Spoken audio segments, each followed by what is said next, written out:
Hello बच्चों, education rise के इस ऑनलाइन चैनल पर आप सभी का मोस्ट वेलकम। आज हम सीखेंगे कक्षा 10 के लिए लेटर राइटिंग।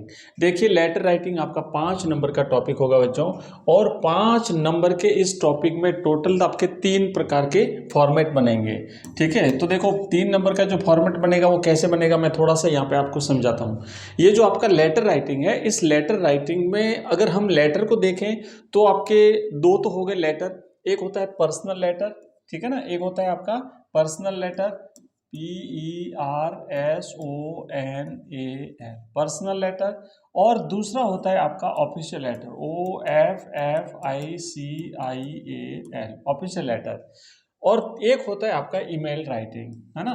और नेक्स्ट है आपका वो है email writing, email email writing. तो अब ये जो 3 है, इन 3 में से कोई भी आपकी परीक्षा में 2 आएंगे, 2 में से आपको कोई एक करना है और वो आपको दिलाएगा पूरे 5 नंबर। अब ईमेल राइटिंग कैसे लिखना है ये तो हमने कल वाले लेसन में देख लिया था, क्लास में कंप्लीटली मैंने आपको अच्छी तरह से इसका फॉर्मेट बना करके बताया था। और अगर आपने वो वीडियो नहीं देखा तो इस वीडियो के डिस्क्रिप्शन में आपको लिंक मिलेगा, या फिर ऊपर आई बटन पे आपको लिंक मिलेगा, वहां से आप ईमेल राइटिंग को देख सकते हैं। अगर ईमेल लिखना है आपको, लेटर नहीं लिखना, सबसे इजी है आपका, तो वहां से देख लेना। लेकिन अगर आप चाहते हो कि नहीं लेटर राइटिंग आप लिखना चाहते हो, अगर आपको लेटर लिखना है और आप लेटर लिख करके अगर पूरे 5 नंबर प्राप्त करना चाहते हो, तो आइए देखते हैं हम लेटर राइटिंग। बच्चों, जहां तक लेटर राइटिंग की बात है, तो लेटर जो है वो 2 प्रकार के होते हैं। थोड़ा सा समझिए, उसके बाद फिर हम आगे बढ़ेंगे। लेटर जो है वो 2 प्रकार के होते हैं, मैं यहां पे लिखूंगा लेटर राइटिंग। एक जो लेटर होता है बच्चों, वो लेटर तो आपका कहलाता है personal letter, PERSONAL, personal letter, या फिर इसे हम इनफॉर्मल लेटर भी कहते हैं। इनफॉर्मल लेटर, पर्सनल को हम क्या कहते हैं, इनफॉर्मल लेटर कहते हैं। और दूसरा जो होता है वो होता है हमारा, दूसरा जो बच्चों होता है वो ऑफिशियल लेटर होता है। ऑफिशियल, OFFICIAL, ऑफिशियल, या फिर हम इसे फॉर्मल लेटर भी कहते हैं, FORMAL। ठीक है, तो ये 2 प्रकार के लेटर हो गए, पर्सनल लेटर जिसको हम इनफॉर्मल लेटर कहते हैं, और एक होता है ऑफिशियल लेटर जिसे हम फॉर्मल लेटर कहते हैं। पर्सनल लेटर या इनफॉर्मल लेटर बच्चों वो लेटर होता है जो अपने किसी मित्र को लिखा जाता है, जो परिवार के किसी सदस्य को लिखा जाता है, किसी रिश्तेदार को लिखा जाता है, तो वो जो है ना, वो होता है पर्सनल लेटर या फिर इनफॉर्मल लेटर। और वो पत्र जो किसी सरकारी अधिकारी को, किसी सरकारी संस्थान को, या फिर किसी प्राइवेट संस्थान को जो पत्र लिखा जाता है, वो आपका ऑफिशियल लेटर कहलाता है या फिर आपका फॉर्मल लेटर कहलाता है। और ये दोनों ही आपके सिलेबस में है। आपकी परीक्षा में या तो आएगा इनफॉर्मल लेटर या फिर आएगा फॉर्मल लेटर। तो आज की जो हमारी क्लास है, इस क्लास में आप थोड़ा चाहो तो इसका स्क्रीनशॉट ले सकते हो, इसका आप फोटो खींच सकते हो, बाद में आप इसे लिख देना। अभी हम आज की इस क्लास में जो बात करेंगे वो करेंगे हम पर्सनल लेटर। पर्सनल लेटर आप यहाँ पे देख सकते हो, पर्सनल लेटर को हम इनफॉर्मल लेटर भी कहते हैं।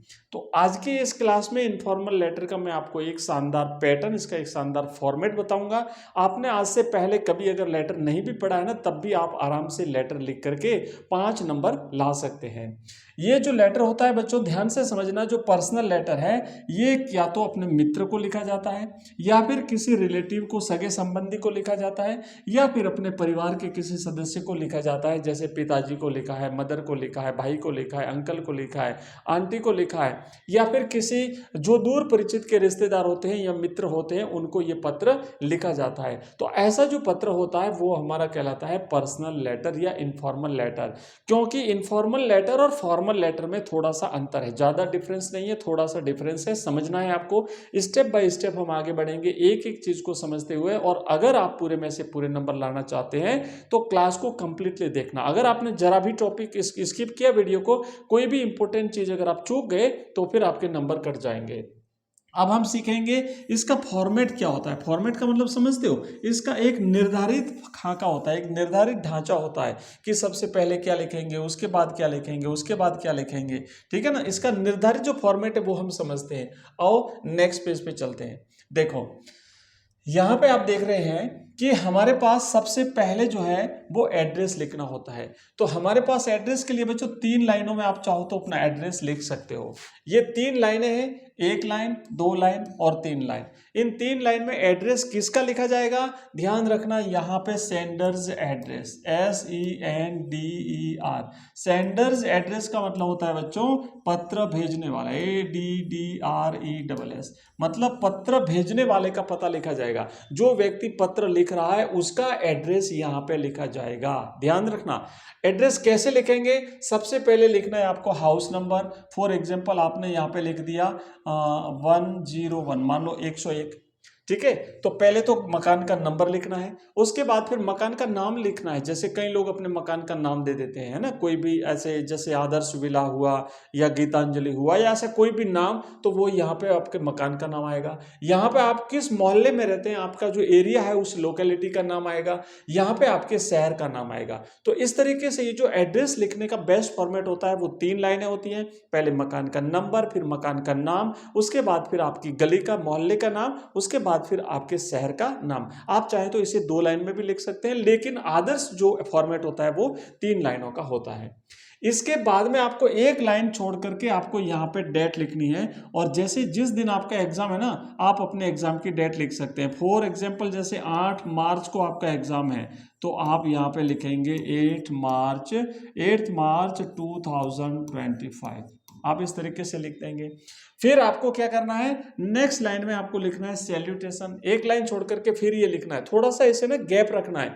जैसे 3 लाइनें लिखी, अभी हम नेक्स्ट पेज पे लिखेंगे तब मैं आपको आराम से बता दूंगा। जैसे आपने 3 लाइनें लिखी, 1 लाइन का गैप छोड़ के डेट लिखनी है, फिर 1 लाइन का गैप छोड़ के सैल्यूटेशन लिखना है, और उसके बाद क्रम से सही ये सारी चीजें आपको लिखनी है। तो अब देखो सैल्यूटेशन में क्या लिखेंगे। अगर आप अपने पिताजी को लेटर लिख रहे हैं तो आप लिखेंगे माय डियर फादर। अगर आप अपनी मदर को लिख रहे हैं तो लिखेंगे माय डियर मदर। अगर आप अपने अंकल को लिख रहे हैं तो लिखेंगे my dear uncle, my dear aunt, my dear brother, ठीक है। लेकिन अगर आप अपने किसी मित्र को लिख रहे हैं तो लिखेंगे डियर और उसका नाम लिखेंगे। मित्र का हमेशा नाम लिखना, माय डियर फ्रेंड नहीं लिखना है। डियर का नाम, डियर करके और लिखेंगे नाम, राजेश, कमलेश, यश, जो भी आपका नाम है वो लिखेंगे। और उसके बाद फिर कम्युनिकेशन। कम्युनिकेशन में अब बच्चों यहाँ पे जो है 2, 3, 4 लाइन में, 5 लाइन में आप जो भी अपना जो बात कहना चाहते हैं वो बात यहाँ पे लिखेंगे। उसके बाद कर्टियस एंड करेंगे। कर्टियस एंड कैसे करना है वो भी हम नेक्स्ट लाइन में समझेंगे, नेक्स्ट पेज पे।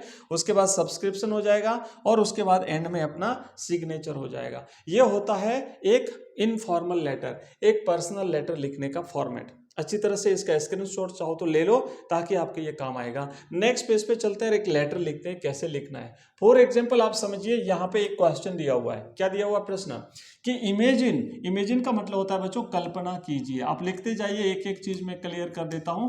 कल्पना कीजिए दैट की, कल्पना कीजिए कि, यू मैंने आप, आर मैंने है, सोहन ऑब्लिक साक्षी। आप या तो सोहन अपने आप को मान ले, या फिर अगर गर्ल्स है तो साक्षी मान लीजिए, ठीक है। आपका नाम सोहन है या साक्षी है। Your sisters marriage will be held next month. अगले महीने आपकी सिस्टर की शादी होने जा रही है। Write letter to your friend. ध्यान रखना, अपने मित्र को एक पत्र लिखना है। एक पत्र लिखना है अपने मित्र को। मित्र का नाम है विशाल या वैष्णवी। अगर आप सोहन हैं तो अपने मित्र विशाल को पत्र लिखिए। अगर आप साक्षी हैं तो अपने मित्र वैष्णवी को पत्र लिखिए। आप चाहो तो किसी को भी लिख सकते हैं, विशाल को लिखिए, वैष्णवी को लिखिए, उससे कोई फर्क नहीं पड़ता है, बट नाम यही लेना पड़ेगा आपको, दोनों में से कोई एक। और यहां पर भी दोनों में से कोई एक नाम आपको लिखना है। To invite him her on this occasion. इस अवसर पर, विवाह के इस आपकी सिस्टर की मैरिज के इस अवसर पर उन्हें इनवाइट करिए, उन्हें आमंत्रित करते हुए एक पत्र लिखिए। तो अब देखो हमारे दिमाग में क्लियर कट है ना कि आपकी बहन की शादी है, अगले महीने शादी होने जा रही है, आप अपने मित्र को इन्वाइट करिए, आपका नाम ये और आपके मित्र का नाम ये। अब हमें लिखना है। देखो अब यहाँ पे एड्रेस नहीं दिया है तो हमें अपने हिसाब से लिखना पड़ेगा। यहाँ पे डेट भी नहीं दी हुई है तो हमें अपने हिसाब से लिखनी पड़ेगी। उसके बाद आपको सैल्यूटेशन लिखना है, बॉडी में यही संदेश लिखना है। उसके बाद आप कोर्टियस एंड करेंगे, सब्सक्रिप्शन लिखेंगे और अपना नाम लिखेंगे, अपना हस्ताक्षर करेंगे। ये आपका लेटर हुआ कंप्लीट। तो देखो शुरुआत करते हैं यहां से। सबसे पहले आप अपनी नोटबुक में अपनी जो कॉपी होती है बच्चों, कॉपी में लिख देना आंसर। आंसर लिखने के बाद आप पहली 3 लाइन में हमने देखा था एड्रेस लिखना है। एड्रेस किसका? जो पत्र लिख रहा है उसका एड्रेस लिखा जाएगा। तो ये हमारी पहली लाइन हो गई, ये हमारी दूसरी लाइन हो गई, ये हमारी तीसरी लाइन हो गई। 3 लाइन हुई। सबसे पहले मकान का नाम लिखना है। एक एक स्टेप ध्यान से समझा रहा हूं, समझते जाना। अगर ध्यान से धैर्य के साथ समझा तो कंप्लीटली ये लेटर एक ही क्लास में आपका कंप्लीट हो जाएगा। आपको दूसरी कोई क्लास वीडियो नहीं देखना पड़ेगा। सबसे पहले आपने लिखा, आपने हाउस का नंबर लिखा। मैंने यहाँ पे 11 लिखा है। आप चाहे जो भी लिख सकते हैं, 1 लिख सकते हैं, 5 लिख सकते हैं, 10 लिख सकते हैं, 100 लिख सकते हैं। उसके बाद आदर्श विला मतलब आपकी बिल्डिंग का नाम लिखा है आपने, ठीक है ना। जो इच्छा हो आपकी अपना लिख दीजिए, क्योंकि पत्र में दिया हुआ नहीं है, प्रश्न पत्र में नाम नहीं दिया हुआ है, तो आप अपनी इच्छा से कुछ भी लिख सकते हैं। नेक्स्ट हमने गणेश नगर, आपके मोहल्ले का, आपका जो आपका लोकेलिटी है, आपकी जो आपका एरिया है, उसका नाम हमने लिखा है, और फिर लिखा सिटी का नाम। तो हो गई 3 लाइन। तो ये 3 लाइन में आपका हो गया बच्चों एड्रेस, ADDRESS हो गया एड्रेस। उसके बाद आप नीचे लिखेंगे डेट। आप चाहे तो यहाँ पे एक लाइन छोड़ सकते हैं बच्चों, यहाँ पे एक लाइन छोड़ सकते हैं। एक लाइन छोड़ के फिर डेट लिखें, क्योंकि कॉपी बड़ी आती है। एक लाइन छोड़िए, थोड़ा सा अलग हो जाए, है ना, साथ में सारा ऐसा नहीं कि चिपका हुआ हो। तो एड्रेस लिखने के बाद फिर एक लाइन छोड़नी है और फिर लिखनी है डेट। मैंने लिखा 10 मई 2025। आप चाहे 8 मार्च लिख दीजिए, 8 अप्रैल लिख दीजिए, जो भी डेट आपको लिखनी है। अगर फिर भी कोई नहीं सूझ रहा है तो जिस दिन आपकी परीक्षा है वो तारीख आप यहाँ पे लिख दीजिए। फिर एक लाइन छोड़नी है, फिर एक लाइन छोड़नी है। बस ये 2 जगह आपको लाइन छोड़नी है, इसके अलावा कहीं पर लाइन नहीं छोड़नी है। और अब लिखेंगे माय डियर विशाल या वैष्णवी, क्योंकि ये मित्र को पत्र है। मैंने पहले ही बताया था, जब मित्र को पत्र लिखते हैं तो माय डियर करके और आपको अपने मित्र का नाम लिखना है। तो अब किसको पत्र लिख रहे हो? विशाल या वैष्णवी को लिखना है। आपका नाम क्या है? आप सोहन या फिर साक्षी हैं, तो आपका नाम तो बाद में आएगा। अभी मित्र को लिखना है, यहां पे लिख दिया। अब देखो हम सीधा जाएंगे बॉडी पर लेटर की जो बॉडी है वहां पे जाएंगे। अब लिखेंगे, क्या लिखना है? सीधा सीधा लिखना है कि भाई मुझे आपको ये सूचित करते हुए या आपको इनवाइट करते हुए मुझे बड़ी खुशी हो रही है कि अगले महीने मेरी बहन की शादी है। तारीख नहीं दी हुई है तो मत लिखिए, आप लिखना चाहें तो अगले महीने की कोई भी डेट आप लिख सकते हैं, कोई प्रॉब्लम नहीं है। अब आप फिर उसे कहेंगे कि मैं आपको इनवाइट कर रहा हूं, आप शादी से कुछ दिन पहले आ जाना, शादी में मेरी हेल्प करना, अपने माता पिता को मेरी तरफ से रिगार्ड, और अपना नाम लिख करके कंप्लीट करना। बिल्कुल सिंपल सा फॉर्मेट है बच्चों। आगे लिखेंगे, I am very happy to share with you the news that my elder sister's marriage has been settled. मैं आपके साथ ये समाचार शेयर करते हुए बड़ी खुशी महसूस कर रहा हूं कि मेरी बड़ी बहन की शादी जो है वो क्या हुआ, फिक्स हो गई है। The ceremony will take place on the 18th of next month. अब तारीख लिख दी यहाँ पे, अगले महीने की 18 तारीख को शादी होने जा रही है। The bride groom belongs to a very noble family. दुल्हा एक अच्छी प्रतिष्ठित परिवार से संबंध रखता है। They are from Ajmer. वो कहां से हैं? अजमेर से हैं। मतलब थोड़ी इंफॉर्मेशन भी दे दो कि सामने वाली पार्टी कौन है। He is a software engineer and works in a Tata group. एक सॉफ्टवेयर इंजीनियर है, टाटा ग्रुप में काम करते हैं। आगे लिखा, please do come at least a few days before the marriage. कृपया शादी से कुछ दिन पहले आना, अनिवार्य रूप से आना है ना। Do come at least a few days before the marriage. And फिर लिखना है, convey my best regards to your parents. यहाँ पे लिखना है योर सिंसियरली, और एंड में लिखना है अपना नाम। ठीक है, आप सोहन या साक्षी ऑब्लिक करके दोनों भी लिख सकते हैं, कोई प्रॉब्लम नहीं है। एक भी लिख सकते हैं, कोई प्रॉब्लम नहीं है। तो ये हमने लिखा बच्चों पर्सनल लेटर इसे कहते हैं, या फिर इसे इनफॉर्मल लेटर कहते हैं। मैंने अच्छी तरह से आपको समझाने का पूरा प्रयास किया है। फिर भी अगर आपको कोई डाउट है, कोई समझ में नहीं आया, या आप इससे रिलेटेड कुछ भी चीज पूछना चाहते हो तो इस वीडियो के कमेंट बॉक्स में कमेंट कर सकते हो, मैं रिप्लाई दूंगा। साथ ही साथ बता दूं, अगर आपको ये वीडियो पसंद आया तो चैनल को सब्सक्राइब करना है, इस वीडियो को लाइक करना है, दोस्तों के साथ शेयर करना है। हम आपकी क्लास 10th की कंप्लीट ग्रामर करा देंगे, हर टॉपिक आपका कवर करा देंगे। बोर्ड एग्जाम्स में आप अगर टॉपर बनना चाहते हो तो निश्चित रूप से आप हमारे चैनल को सब्सक्राइब करके हमारी हर क्लास को देखा करिए, और क्लास को हमेशा कंप्लीटली देखा करिए। बच्चों आज की क्लास में इतना ही, मिलते हैं जल्दी ही नेक्स्ट टॉपिक के साथ। तब तक के लिए जय हिंद, जय भारत।